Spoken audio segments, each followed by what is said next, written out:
नमस्कार दोस्तों, मैं अंकुर उपाध्याय स्वागत करता हूं आप सभी का एक बार फिर से अपनी नई वीडियो में। दोस्तों, इंडिया यूएस की ट्रेड डील का तो अता पता लापता है अभी तक, लेकिन इंडिया ओमान के बीच में ट्रेड डील आ चुकी है, 3 महीने में एक्टिव हो जाएगी। और इंडिया न्यूजीलैंड के बीच में भी आज बीटीए साइन हो गया, यानी बायलैटरल ट्रेड एग्रीमेंट यानी ट्रेड डील। लेकिन इस पे भारतीय बाजार कोई जो तेजी दिखा रहा है वो इंडिया न्यूजीलैंड ट्रेड डील की वजह से नहीं दिखा रहा है। और इंडिया न्यूजीलैंड ट्रेड डील का जो फायदा है वो भी मेरे को लगता है भारत से ज्यादा न्यूजीलैंड को होगा। इंडिया को न्यूट्रल साइड पे प्रॉफिट है। हालांकि अगर आप ट्रेड डील की बात करेंगे तो आपको यह सुनाई देगा कि इंडिया के मोस्ट ऑफ द प्रोडक्ट्स पे जो टैरिफ है वो 0% हो जाएगा। तो आपको लगेगा अरे ये तो बहुत ही पॉजिटिव है। डिटेल्स में आप सभी के साथ शेयर करता हूं। ये ट्रेड डील पॉजिटिव है, लेकिन ये भारत से ज्यादा न्यूजीलैंड के लिए पॉजिटिव है, ऐसा मेरा मानना है। एक एक करके चीजें आप सभी के साथ शेयर करता हूं। आज 11 बजे पीयूष गोयल जी अनाउंसमेंट करने वाले थे, मीटिंग थी। हम सभी को अनुमान भी था कि आज ट्रेड डील के ही अनाउंसमेंट आने के चांसेस हैं, बट इंडिया न्यूजीलैंड के बीच में, इंडिया यूएस के बीच में नहीं, क्योंकि इंडिया यूएस की ट्रेड डील प्रधानमंत्री मोदी जी और ट्रंप साहब मिलकर या तो करेंगे या फिर प्रेसिडेंट ट्रंप साहब अपने ट्रुथ सोशल के द्वारा करेंगे। ऐसे कोई तीसरा व्यक्ति तो नहीं करेगा। देखो बड़े देश बड़े लोग ही डेफिनेटली अनाउंसमेंट करेंगे। तो ये अपडेट आते हुए दिख रही है डायरेक्टली कि इंडिया और न्यूजीलैंड के बीच में ट्रेड डील फाइनल आते हुए दिख रही है। ये भी दोस्तों 9 महीने के लंबे अंतराल के बाद आई है, मैं आपको बताना चाहूंगा। ऐसा नहीं है कि आज शुरू हुई बात और आज ही खत्म हो गई।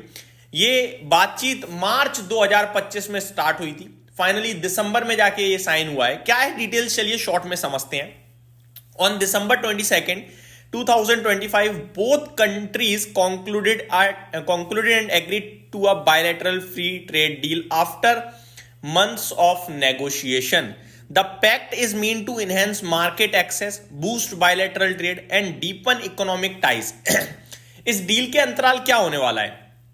Tariff on about 95% of New Zealand export to India will be cut or reduced, with more than half becoming duty free immediately. तो ये कह रहा है कि भैया इस डील के अंतर्गत जो भी भारत में न्यूजीलैंड से सामान आता है उस पर 95% टैरिफ हट जाएगा। इवन 50% और उससे भी ज्यादा प्रोडक्ट्स पे तो इमीडिएट इफेक्ट के साथ 0% ड्यूटी हो जाएगी, यानी फुल्ली टैरिफ फ्री हो जाएगा प्रोडक्ट। तो न्यूजीलैंड के लिए काफी बेटर हो गया, क्योंकि उनके ओवरऑल प्रोडक्ट्स पे 95% टैरिफ कट हो गया है। और आधे से ज्यादा प्रोडक्ट तो ऐसे हैं जिन पे पूरा ही ड्यूटी फ्री हो गई है। तो ये काफी पॉजिटिव है न्यूजीलैंड के लिए।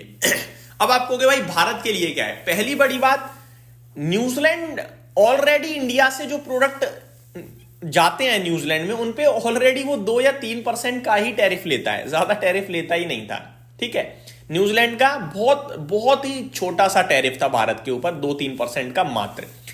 दूसरी बड़ी बात, जो भारत न्यूजीलैंड को एक्सपोर्ट करेगा उस पे एक्चुअली में कितना टैरिफ रह जाएगा, इसको लेकर अभी ऑफिशियली कोई आउटकम नहीं आया है, अभी तक कुछ अपडेट नहीं है। बट माना यह जा रहा है most of the product 0 tariff पे आ जाएंगे। मोस्ट ऑफ द, ऑलमोस्ट सारे ही आप कह सकते हो 0 टैरिफ पे आ जाएंगे। तो हुआ क्या, इंडिया ने 95% किया, हमारे ऊपर 0 टैरिफ हो जाएगा, लेकिन हम तो ऑलरेडी केवल 2-3% ही चार्ज दे रहे थे। न्यूजीलैंड ज्यादा पे कर रहा था, उनका 95% कट हुआ है, तो उनके लिए ज्यादा बेनिफिट है, हमारे लिए भी फायदा है, लेकिन थोड़ा सा कम। ठीक है, बट अभी क्लियरिटी आई नहीं है कि भारत जो न्यूजीलैंड प्रोडक्ट्स को एक्सपोर्ट करता है उस पर कितनी ड्यूटी कट होने वाली है। ये ऑफिशियल लेवल पे नहीं आया, बट रूमर्स ये हैं कि वो जैसे ही अभी क्लियरिटी आएगी वो 0% होगा, ऐसा मान के चल रहा है बाजार। आगे बढ़ते हैं। The FTA reflects both nations' intent to expand trade, investment, and supply chain integration. There is some political pushback in New Zealand, with the opposition saying the deal is not in New Zealand's interest, but the government is proceeding. हालांकि वहां पे जो opposition party है वो कह रही है कि न्यूजीलैंड के फेवर में नहीं है डील, बट मेरे को ऐसा लगता है कि है। आगे, trade talk for a comprehensive trade agreement were relaunched in March 2025 after a decade of little progress.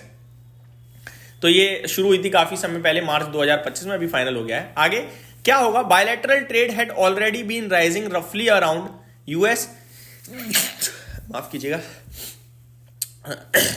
Bilateral trade had already been rising roughly $1.3 billion in FY 24-25, up about 49% from the previous year. तो काफी तेजी से Bharat New Zealand के बीच में जो व्यापार है वो बढ़ता हुआ दिखा है। यहां पे क्लियरली दिख रहा है 50% की करीब लास्ट फाइनेंशियल ईयर से जंप देखने को मिली है। न्यूजीलैंड के लिए प्रायोरिटीज क्या है? For New Zealand, exports like dairy, apples, kiwi fruit, wool, logs and forestry products are significant. The FTA give these sectors greater access to the Indian large market. ये सारे अब न्यूजीलैंड हमारे देश में सप्लाई कर पाएगा, हमारे बड़े देश में आप ये कह सकते हो, क्योंकि बहुत बड़े ही हमारे यहाँ कंजम्पशन थीम रहती है पॉपुलेशन की वजह से। इंडिया के लिए क्या इंपॉर्टेंट होने वाला है? Machinery, textile, pharmaceuticals, electronics and automotive component, ये सारी चीज हम न्यूजीलैंड को सप्लाई करेंगे। इन सबको हमारे लिए फायदा होगा। India also aims for better service trade access and improved investment linkage. तो ये भी भारत जरूर डेफिनेटली ध्यान देगा। तो ये पूरी डिटेल्स आते हुए दिख रही हैं। India will also reduce duties on many imported items from New Zealand under negotiated terms. तो ये सारी चीजें जो डील में हुई हैं वो आपके साथ मैंने डिस्कस करी हैं। तो ये मेरी तरफ से आपके लिए एक जानकारी थी। डील हो गई है, डील पॉजिटिव है और भारतीय बाजार इस समय डे हाई पे है। एक के बाद एक ट्रेड डील आ रही है। अब सिर्फ और सिर्फ इंतजार है तो किसका? इंडिया यूएस का। यही समाप्त करते हैं इस वीडियो को। उम्मीद करता हूं डिटेल्स पसंद आई होंगी। Thank you so much for watching this video. Have a great day guys.